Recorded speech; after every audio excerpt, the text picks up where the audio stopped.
Hey folks, CJ with Rusty Lid Off-Road here. Welcome to my YouTube channel. This is episode 2, so thank you for tuning in and finding us. Those of you who didn't watch last week, let me give you a small recap. Last week was the first episode and we picked up a 1943 Willys MB that's I'm leaning on right here. Really exciting, picked it up from an old friend of mine from high school years. His family has owned this Jeep for over 40 years. His grandpa got it for some trades of services in Stockton. So that little bit of last week was the picking up the Jeep, so check it out if you haven't already. Today I wanted to introduce a little bit more about myself, talk a little bit more about the MB and why it's so unique or important, and then also introduce the video segment I filmed earlier, which is a walk-around video of the Jeep, just kind of going into some of the details. So, a little bit about the 43 MB. In World War II, a couple different manufacturers bid on building a light-duty vehicle for the Army and for the military, and eventually this design was chosen by Willys. Ford and Willys both manufactured it. So you hear a lot about a Ford GPW and you hear a lot about a Willys MB. They're actually pretty much the same vehicle. Now the purists here will talk about different parts and slightly different pieces. And we can go through someday if you're interested identifying what makes this a Willys MB versus a Ford GPW. But for all intents and purposes, really similar blueprints. The parts are almost all interchangeable. And the purists love to stick with one or the other. So this is a proper Willys MB, not a Ford GPW. It is at 43 because it doesn't have the slat grille. It has a full stamped grille. And there's actually a nameplate on this vehicle, MB 205497. And if you look up that number, it tells you that this was manufactured in January of 1943. So right in the heart of the World War II production. I believe over 600,000 vehicles really similar to this were made. So we're in about the first third of them at 205,000. So pretty exciting history. There's a lot more we could go into. Maybe in future episodes we'll talk about that. But I wanted to give you a little bit of background on the MB and what makes it unique. This won the war, they say. This was an iconic vehicle of World War II. And used and abused, and a lot of them had really cool field repairs and other interesting tidbits. So there's a whole bunch of history online that talks about that. A little bit more about myself. I've been four-wheeling for over 20 years. It all started in high school when I picked up a 1998 Dodge Durango from my family. That was my vehicle to get around, and I started taking it to Hollister Hills, which is a local off-road park here in California. Really enjoyed four-wheeling it, but quickly realized that if I want to four-wheel, I shouldn't be doing it with my daily driver or the car that takes me to school and back. So with my dad, we took on a father-son project my senior year of high school, a 1978 CJ5. We owned that Jeep for probably 4 or 5 years before selling it. But that was really the Jeep I cut my teeth on and learned a little bit more about modifications and off-roading and what parts are the right part and fixing some problems. So it all started with that. My name is CJ. I've been going by CJ since 4th grade, so it only made sense that I owned a Jeep CJ. And so I also have a 1981 CJ7. Someday later on the channel, we'll do a walk-around video on that rig. It's heavily modified for rock crawling, and I have wheeled it hard for 18 years. So really what I wanted to do with this MB was kind of go back to the roots of Jeep, back to the formation years that started this whole amazing industry and trend, and also do a modern twist on it, hence the electric conversion. I thought I could make the rig a little bit better than it was from the factory in terms of gearing and highway speeds and that kind of thing. So before I dive into anything more there and start talking too long, let me just roll the clip of us pressure washing this Jeep right after we picked it up, because it was covered in rat poop. And then right after that pressure washing clip, we'll jump into a walk-around video of the rig. So thank you so much for tuning in, and check it out.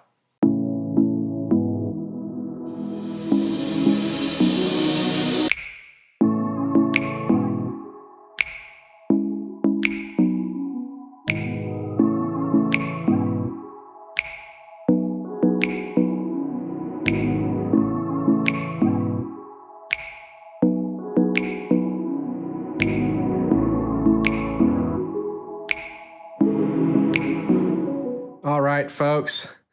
So here is the rig. I'll try to get a wide shot here in the garage. 1943 Willys MB. Take a look at the dash here. The windshield glass is intact. The windshield motors, which I believe were manual in 43, are missing. But the glass does tilt out. The windshield folds down nicely with these latches. That's actually how we towed it home. These windshields do not like to go fast. All the air resistance, I guess, can mess them up. So most of the gauges are here, or all the gauges are here, but some of them don't work, is what I've been told.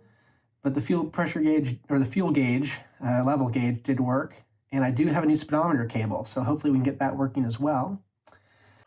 We got twin stick transfer case. This is a Dana 18 transfer case, as well as a T84 3-speed transmission.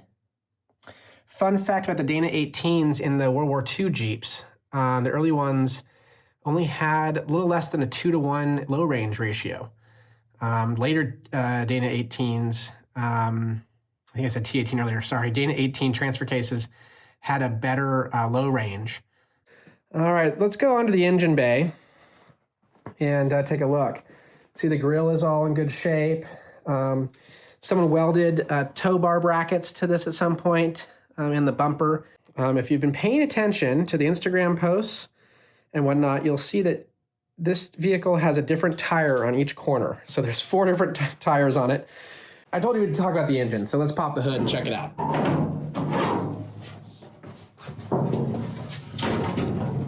All right. So this has an L134 Go Devil engine, it's my understanding. Carbureted, 4-cylinder inline, V-group belt. The motor does still spin and move, which is great. We did at one point get a starter to turn over.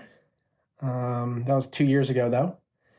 You will notice in the engine bay that we have some wires, that everything's been eaten. So I do have a new wiring harness coming for this, as well as a bunch of other stuff. We'll do a separate unboxing video to cover all that.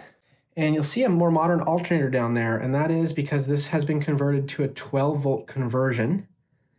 Originally, these were 6-volt.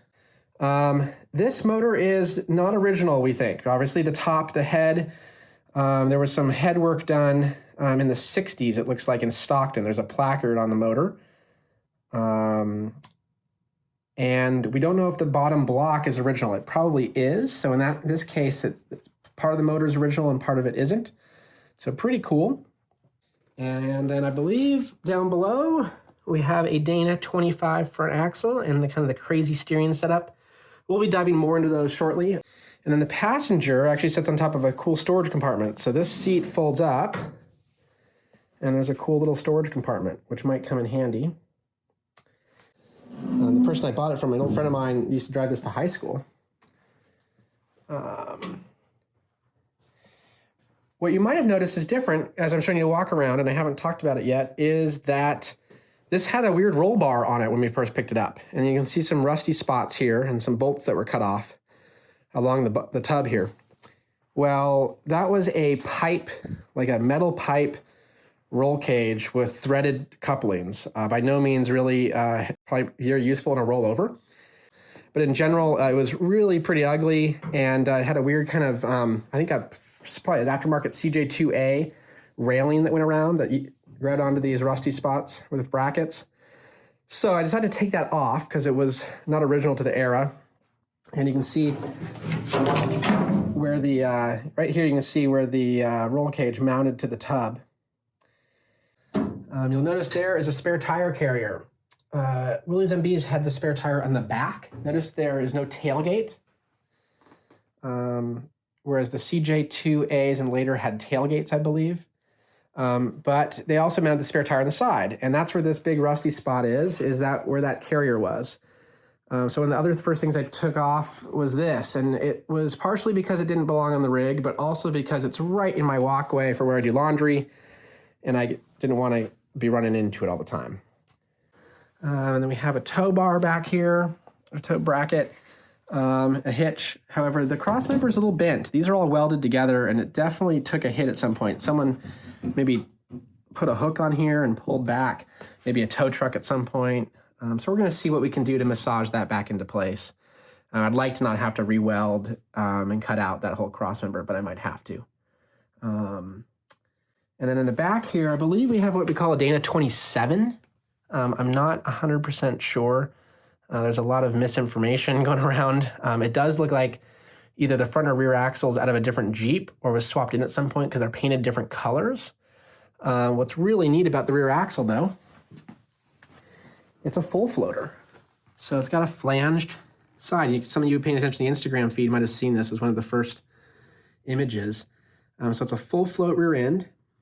That's pretty much the Jeep. There's a lot of more details to go through, and I'm sure we'll be covering them in future videos, but thought I'd give you a tour of the parts of the vehicle I showed on Instagram. You see the gas pedal there and the brake.